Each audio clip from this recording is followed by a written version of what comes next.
Diretamente de Serra Negra do Norte, o correspondente Donaldo Nazário Serra traz as notícias mais relevantes, conectando você aos acontecimentos que impactam a vida de toda a população.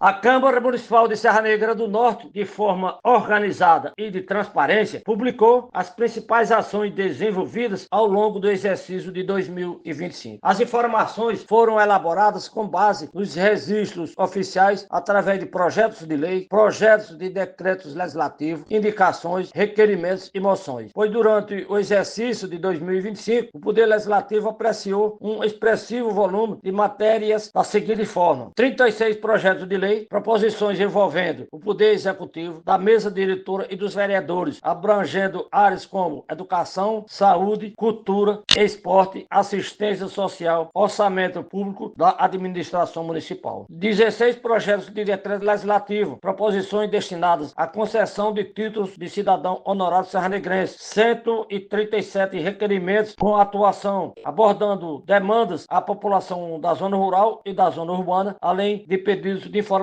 ao Poder Executivo. 26 moções de aplauso, de pesar, de reconhecimento e de gratidão e respeito e repúdio. 18 pedidos de indicações direcionados ao Poder Executivo, sugerindo melhorias na infraestrutura urbana e na zona rural. O demonstrativo quantitativo apresentado pelos vereadores foram os seguintes: o vereador Francisco Inácio Neto, do Partido Verde, ele apresentou 34 proposições durante o exercício de 2025. O vereador José de Arimateia, do PSDB, 32 proposições. José Roberto Garcia de Araújo, do PT, apresentou 26 proposições. Estênio Gomes de Araújo, do Partido Verde, 25 proposições. Carlos Eduardo Gomes, do PSDB, 24 proposições. Ana Karine Araújo da Nóbrega, do PSDB, e Jário Flauzino, ambos apresentaram 22 proposições.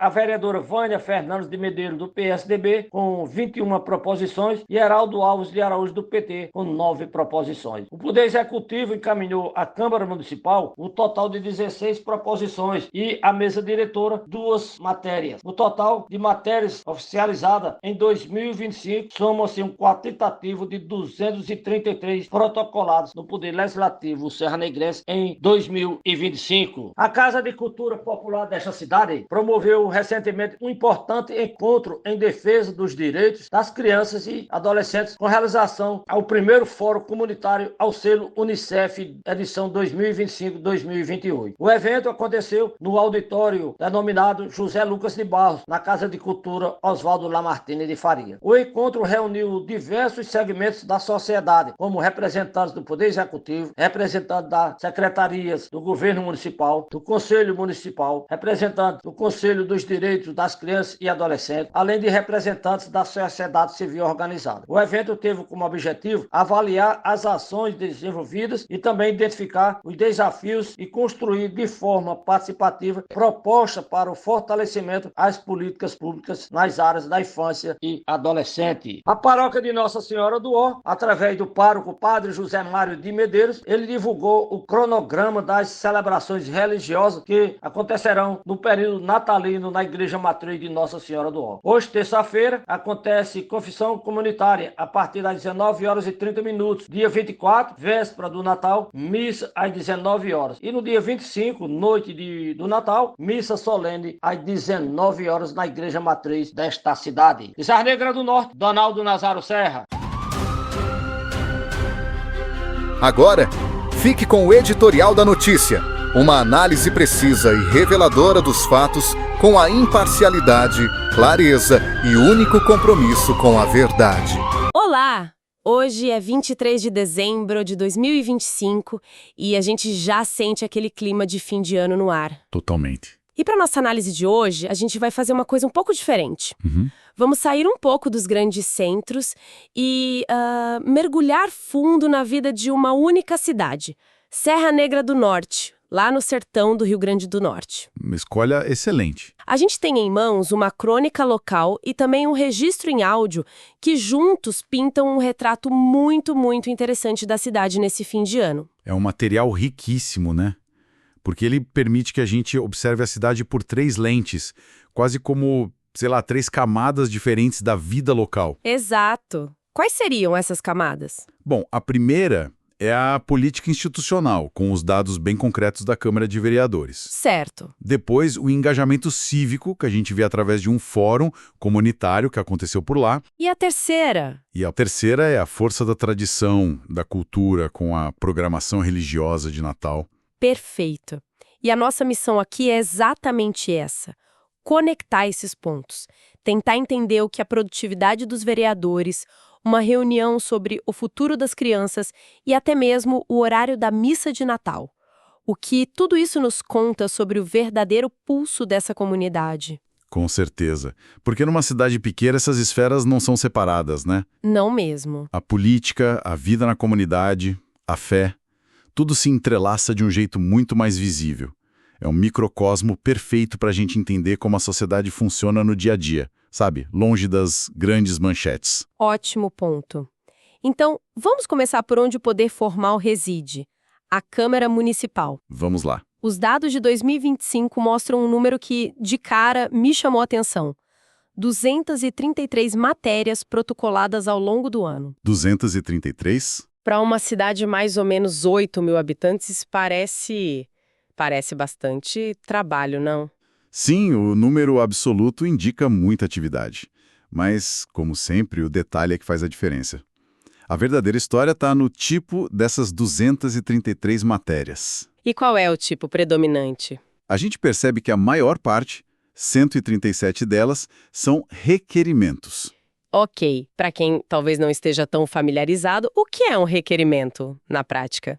Na essência, é o vereador atuando como um porta-voz direto do cidadão. É o pedido para consertar a iluminação de uma rua, solicitar uma informação sobre uma obra. Pedir a limpeza de um terreno é a política do cotidiano mesmo. Exatamente.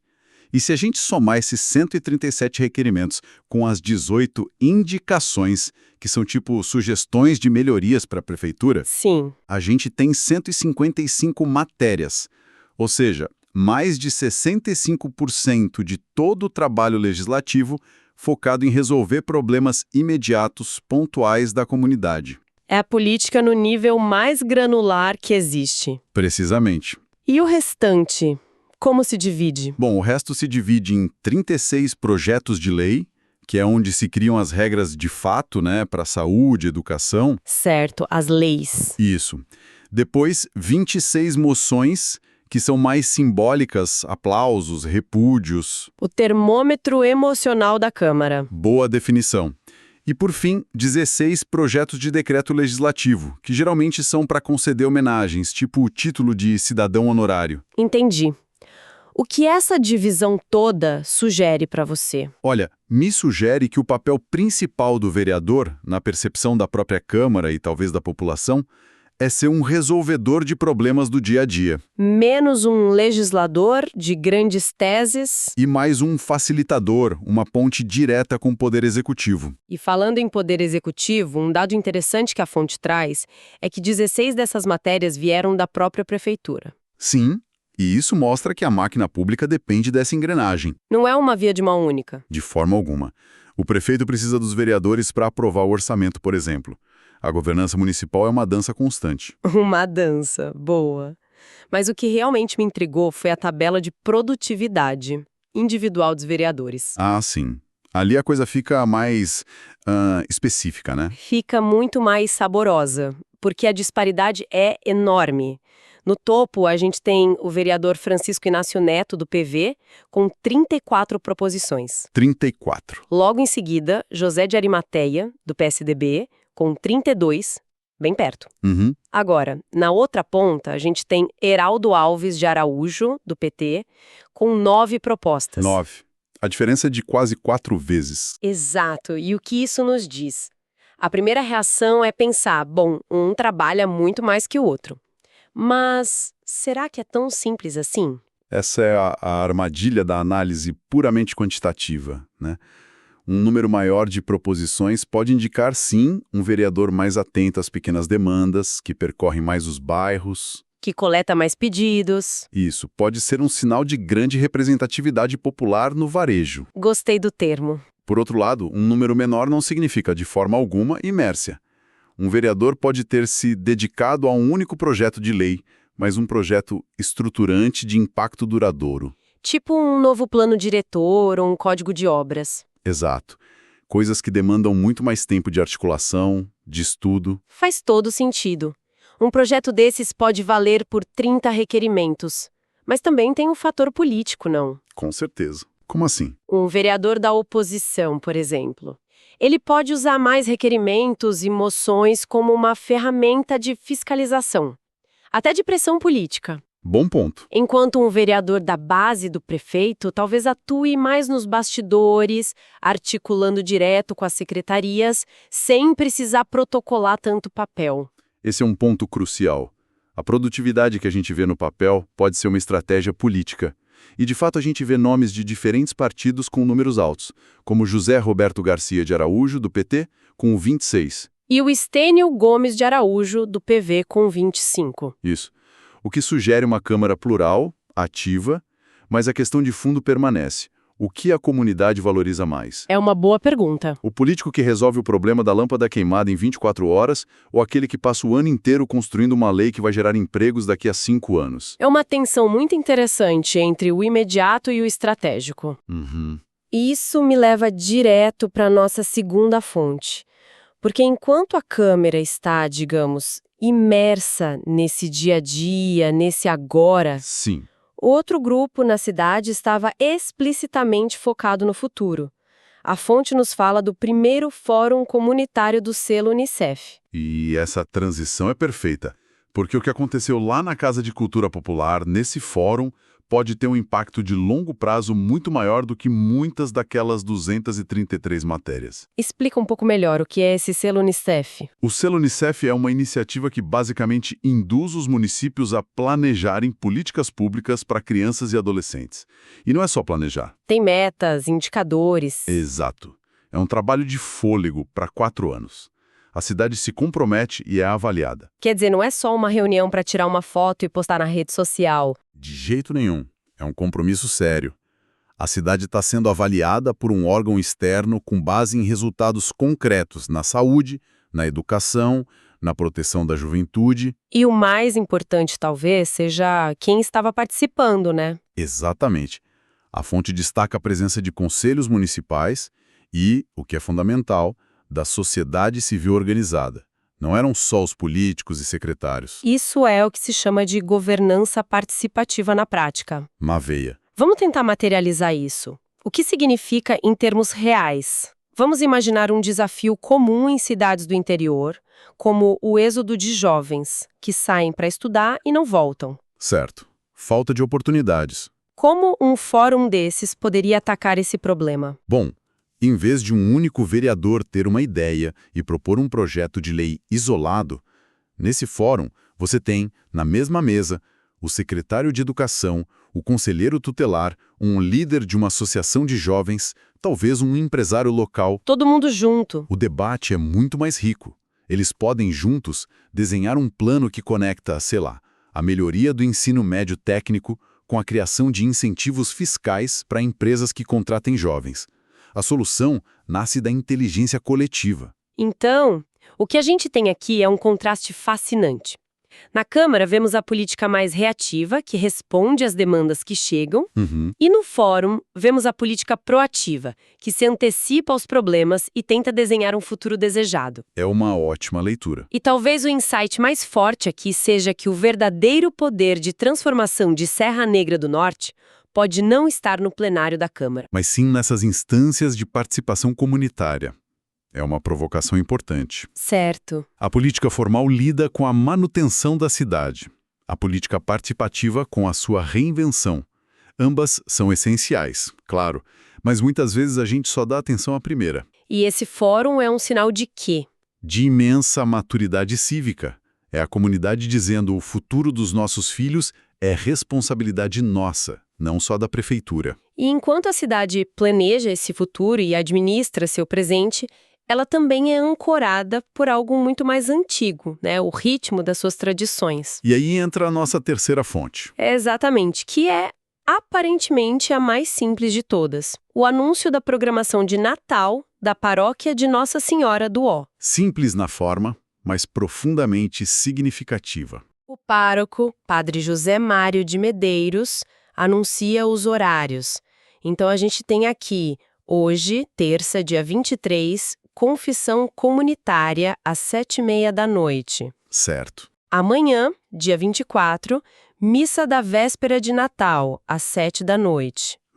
E depois de amanhã, dia 25, a missa solene da noite de Natal, também às 7 da noite. Pois é. À primeira vista, é só uma agenda de serviços religiosos, mas se a gente pensa no contexto de uma cidade do interior, isso é muito mais, não é? É muito mais. Esse anúncio funciona como o relógio social da cidade. É o que marca a pausa coletiva. Independente do que está acontecendo na Câmara ou nos fóruns. O Natal impõe o seu próprio ritmo. E a paróquia, nesse contexto, transcende a função puramente religiosa. Ela vira um centro social. Um centro nevrálgico da vida social. É o ponto de encontro, o espaço onde os laços comunitários são reafirmados.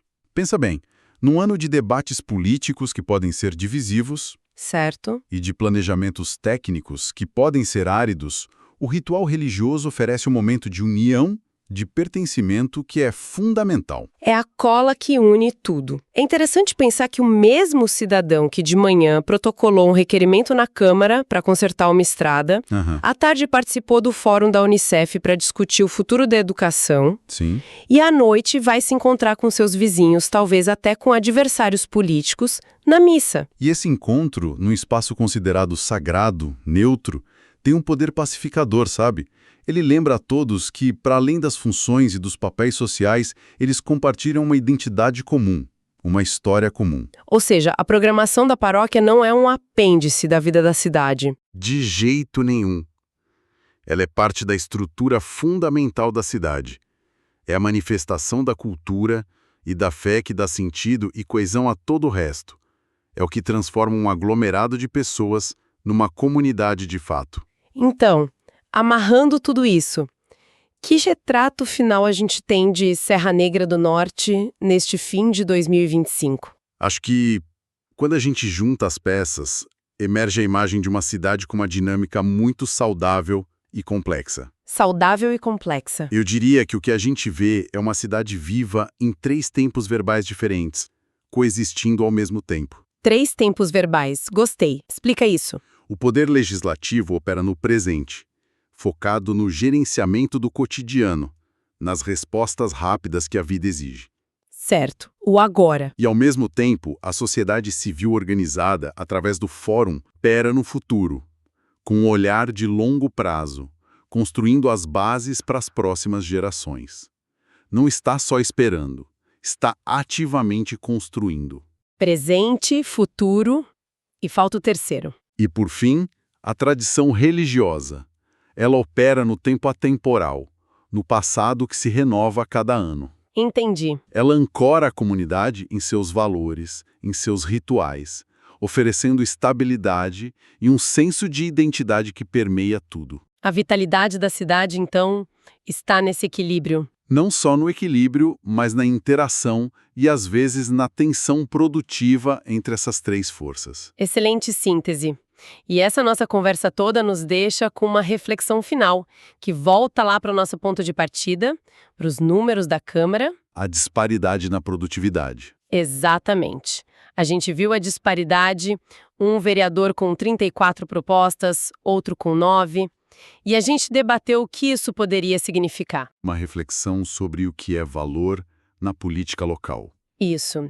E a pergunta que fica, para além dos nossos dados, é: o que, de fato, define o impacto de um representante público? Uma pergunta difícil. É a sua capacidade de estar presente no dia a dia, de responder a dezenas de pequenas demandas e ser essa voz constante junto ao poder? Ou o seu valor reside na coragem de se afastar um pouco do varejo para se concentrar em uma única, grande e talvez até impopular iniciativa que pode transformar estruturalmente o futuro da cidade. E, mais importante, como nós, cidadãos, aprendemos a medir e a valorizar essas 2 facetas tão diferentes e tão necessárias do trabalho político. Você acabou de acompanhar as principais notícias de Serra Negra do Norte com o correspondente Donaldo Nazário Serra, que há mais de 50 anos vem levando informação com seriedade, compromisso e credibilidade a toda a comunidade do Seridó do Rio Grande do Norte e da Paraíba.